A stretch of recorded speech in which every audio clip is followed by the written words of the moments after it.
Week 6, day 2.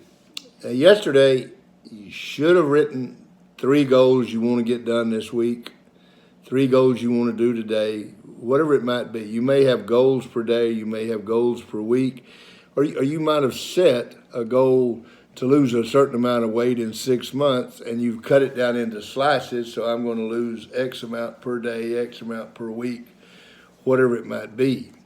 And the quality that we're dealing with this week is hardworking. And we are here to develop these qualities. Now, do not forget this. If you listen to me, and if I do a great job, you'll develop the quality of hardworking by 2%. Not very good, is it? If you listen to me and you answer these questions and you write the answers to these questions, take the notes, read the stories, you're going to improve the quality of hardworking by 60 to 80%. If you listen to me, take notes, answer these questions, and then discuss it with an accountability partner.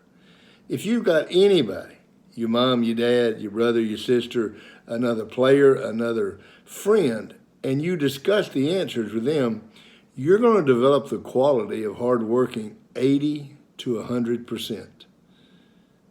Now, what are you really after? How about 2%? You want to get 2% better? No, I don't want you to. I want you to get 80 to 100% better. So you have to follow the guidelines. Now, this story today, if you look at page 41 in the curriculum, and read along with me, because this is one of those stories that you need to read with. When he was a small boy, he had loved butterflies. And not to net and mount them, but to wonder at their designs and habits. Now, a grown man with his first son to be born in a few weeks, and that's important, he found himself once again fascinated with a cocoon. He had found it at the side of the park path. Somehow the fragile case had been knocked from the tree and the cocoon had survived undamaged and still woven to the branch. As he had seen his mother do, he gently protected it by wrapping it in his handkerchief and carrying it home. The cocoon found a temporary home in a wide-top mason jar with holes in the lid. The jar was placed on the mantel for easy viewing and protected from their curious cat, which would have delighted in volleying the slicky silk between his paws. The man watched his wife's interest, which lasted only a moment, but he studied the silky envelope. Almost imperceptibly at first, the cocoon moved. He watched more closely, and soon the cocoon was trembling with activity. Nothing else happened. The cocoon remained tightly glued to the twig, and no sign of wings existed. Finally, the shaking became so intense that the man thought the butterfly would die from the struggle. He removed the lid on the jar, took a sharp penknife from his desk drawer, and carefully made a tiny slit in the side of the cocoon. Almost immediately, one wing appeared and then outstretched the other. The butterfly was free. It seemed to enjoy its freedom and walked along the edge of the mantel, but it did not fly. At first, the man thought the wings needed time to dry, but as time passed and still the butterfly did not take off. It never flew. The man was worried and called his neighbor, who taught high school science. He told the neighbor how he had found the cocoon, placed it in the mason jar, and the terrible trembling as the butterfly struggled to get out. When he discovered how the man had carefully made a slit in the cocoon, the teacher stopped him. Oh, there's your reason. You see, the struggle is what gives the butterfly the strength to fly. And so it is with people. Sometimes it's the struggles in life that strengthen you the most and give you the ability to fly. It is the adversity in life that strengthens you and gives you the ability to cope with problems. We're the same as the butterfly. You see, if that butterfly had not worked hard to get out of that cocoon, it could never fly. And because this guy took the easy way out, I told you yesterday I didn't believe in the word lazy. I think lazy is not true. I think the opposite of hardworking is looking for an easy way out. What's the cocoon doing? By this guy taking a penknife and slitting that cocoon, he gave the butterfly an easy way out.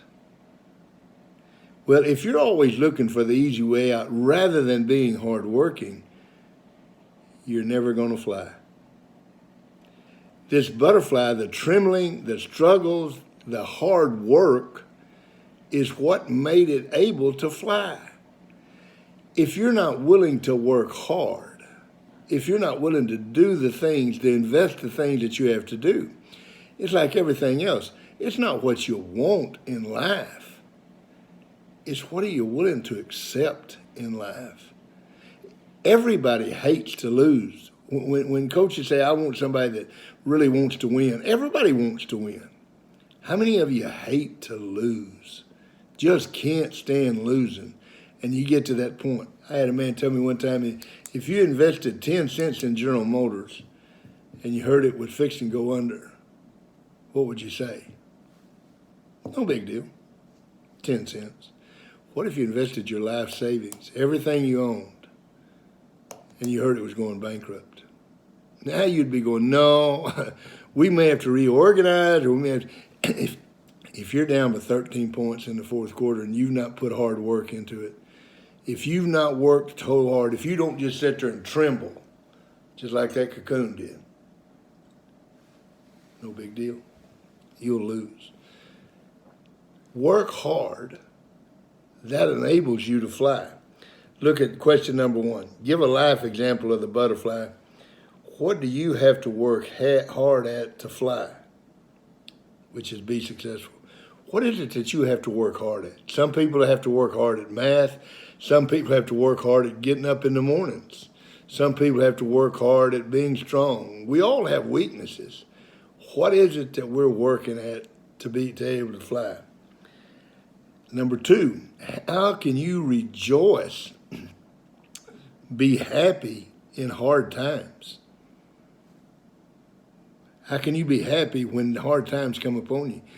Those hard times are what make you a success. When you go through a hard time and you come out with your head held high, it's called respect. How does overcoming difficulty develop character? That's where character comes from. Week 6, day 2. I hope you're sticking with me, and I hope I can send you a nevertheless dog tag. See you tomorrow.